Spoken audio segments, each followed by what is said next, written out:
नमस्ते दोस्तों। आज हम अपनी दुनिया के पहले अध्याय पृथ्वी के अंदर ताक झांक को शुरू कर रहे हैं।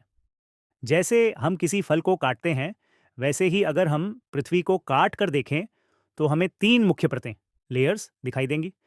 सबसे ऊपर की परत है क्रस्ट क्रस्ट या भूपर्पटी। उसके नीचे आती है मैंटल मैंटल। और सबसे गहराई में है कोर, जिसे हिंदी में क्रोड कहते हैं। ये नोट्स खास तौर पर आपकी बोर्ड एग्जाम्स की तैयारी के लिए बनाए गए हैं। धरती के भीतर क्या छिपा है? अक्सर हमें लगता है कि धरती के नीचे सिर्फ मिट्टी है, पर ऐसा नहीं है। जैसे काला पत्थर फिल्म में दिखाया गया था कि कोयले की खदान में पानी भर जाता है, वैसे ही गहराई में जाने पर हमें बहुत सी उपयोगी चीजें मिलती हैं। पीने का पानी और कोयला, खनिज तेल जैसे पेट्रोल और डीजल। इतना ही नहीं, सोना, चांदी और हीरा जैसी कीमती धातुएं भी यहीं से निकलती हैं। गहराई का नियम, रूल ऑफ डेप्थ।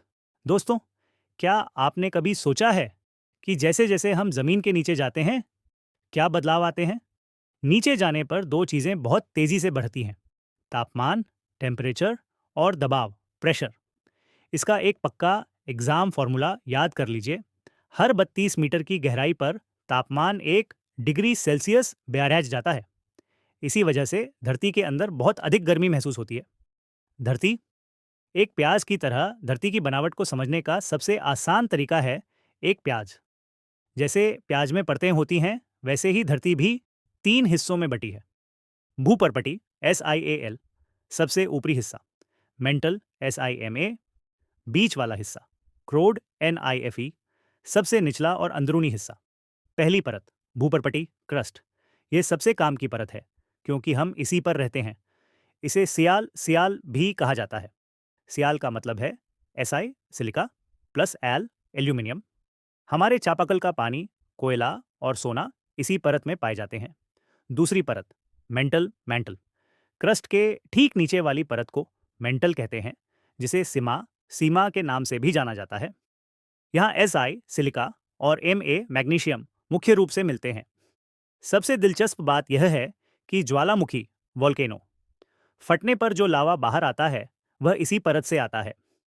तीसरी परत क्रोड कोर, यह पृथ्वी का सबसे अंदरूनी भाग है, जिसे NIF निफे कहते हैं।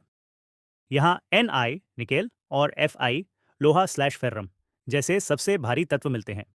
यह परत बहुत ही गर्म होती है और तरल या गाढ़ी लिक्विड स्लैश मोल्टन अवस्था में होती है। निफे NiFi तरल अवस्था में क्यों है? यह एक बहुत ही महत्वपूर्ण VVI सवाल है जो अक्सर पूछा जाता है।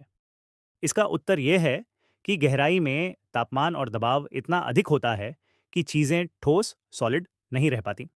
इस एक्सट्रीम हीट की वजह से भारी धातुएं जैसे लोहा और निकेल पिघल जाती हैं। इसीलिए यह हिस्सा तरल अवस्था में रहता है।